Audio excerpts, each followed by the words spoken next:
Now we're going to talk about the real heart of the problem. I mean, Congress is bad, and the United States is in deep trouble.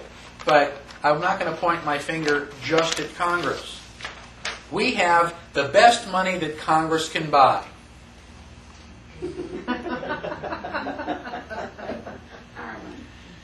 Sigh. We're going to talk about legal tender and lawful money and what is the difference. The real problem is the economy. That's how the Constitution got started. They sent our guys to Philadelphia because the economy was bad. They were suffering from inflation. Some things, just never change. Now, let's talk about gold and silver. Why are gold and silver used as money? Around the world, not just in the United States. They're valuable. They are valuable. They have an intrinsic value. If you don't like coins, you can melt this down and make silverware. They don't rust and rot. That's where the term came from. Now, not everybody had silverware because silver is, kind of hard to come by. But, if you don't like it in this form, you can melt it and change it into something else. It has intrinsic value. All right? Why else do we use silver and gold? Constitution so states. Well, it was put into the Constitution. A small amount of it, especially the gold, can equal a fair amount. Right. So gold is very, very valuable. Why is it so valuable?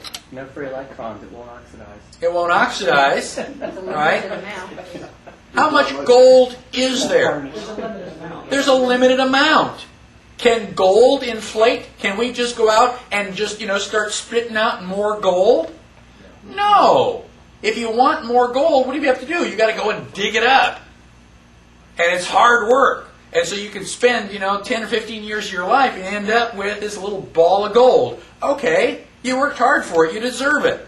Is it that ounce of gold going to inflate the economy? No. So the fact that there is a limited amount of gold and silver is a primary reason that countries all over use this as a medium of exchange. Now, when they had these goldsmiths, what you would do is, you want to buy my apple. You give me this, this gold coin. Well, there is one disadvantage to gold and silver. 10,000 apples. You try carrying this around in your pocket. If I don't have a belt on, I'm gonna lose my shorts. It's heavy. And not only that, if I'm walking around and this stuff is jingling around, everybody knows I've got it. And they can either cut my throat or cut my purse, and take it from me. So it does have a disadvantage. So one of the things that we used to do is take your money to the goldsmith. One, he would punch it into coins for you and make them all the same. And then he also had a great big lockbox. So you can say, well, I want to just leave my gold here where it's safe. And the goldsmith would give you a receipt for it. Kind of like Chinese laundry. You bring back the receipt, we'll give you your gold. No ticky, no washi. So we get your receipt. So now I want to buy your apple. I can say, don't go away. And I can run down to the goldsmith, give him my receipt, get the gold, come back and say, okay, here's the gold, you give me the apple. Well, what are you going to do with it? You don't want to keep it around, so you run down and give it to the goldsmith, and he gives you the receipt. Well, gosh, that's a whole lot of running around. If I've already got my gold receipt, can I give you the gold receipt, you give me the apple? Yeah, you're going to end up with it in 5 minutes anyway. It's a lot easier to carry paper. You just put it in your pocket or your wallet. It doesn't weigh as much, and it works the same way. You want the gold, you can go and pick it up. Now, the guy who's holding all the gold goes, wow, this is a real bummer. I've got 1,000 gold coins, and people only come in and collect like 100 of them at any one time. So only about 10% of the people who have gold here ever ask for it back. Everybody's using these gold receipts. Now, because I'm not terribly scrupulous, well, how can I take advantage of that? I can print more gold receipts. Yeah, but if I spend them, everybody's going to say, hey, Jack, how come you got all this money? Where are you getting all that? So I really can't spend it myself, but I can sure loan it to you. I mean, nobody's going to ask you. If they say, where'd you come up with that money? You go, I borrowed it from the goldsmith. So, I mean, that's like cool. So if I only have 10% of the people collecting their money, and I have 1,000 coins, I can print 10,000 notes. So I can print all these counterfeit gold receipts. And I can loan them to you, and loan them to you, and loan them to you. And now everybody's using the gold receipts. You can't tell them from the original ones because I printed the original ones. And now 10% of those people, 10% of the $10,000 are going to come in and collect their gold. And I've got the 1,000 pieces of gold that I need. That's how fractional reserve banking got started. I'm basically counterfeiting money legally. So now, and this is a really great setup. I can counterfeit this money, I can loan it to you, and now when you borrow money from me, you've got to pay me back in interest. And I'm going to ask for the interest in gold. So I don't know where you're going to come up with it, but you're going to go out and bring back more gold. So if I've got more gold, I can print 10 times as much money. For every gold coin you print me, I can print 10 certificates and loan that out. It doesn't take an idiot to figure out that I'm going to be making money pretty much hand over fist here pretty soon. Now, I've got almost the perfect setup.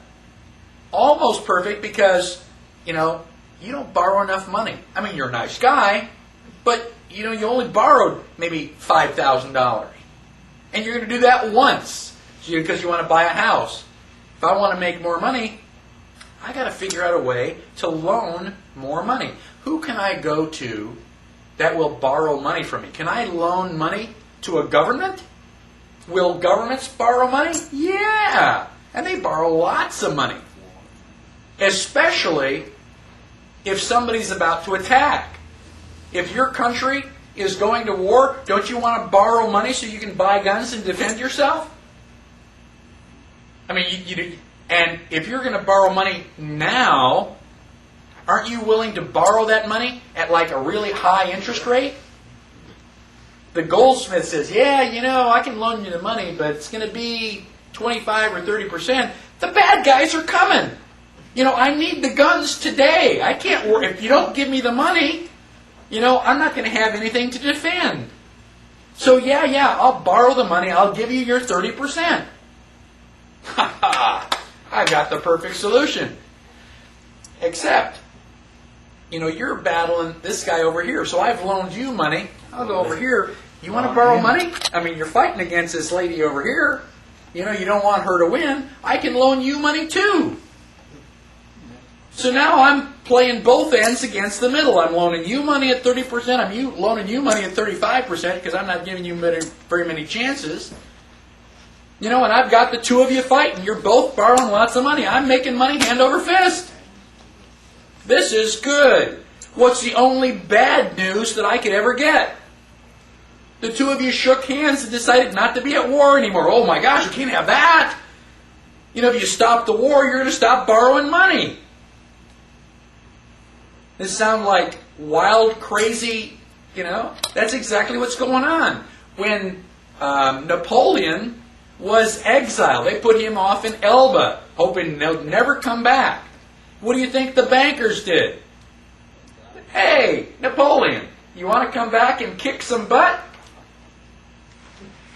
Why do you think we had the Louisiana Purchase? Because Napoleon needed money.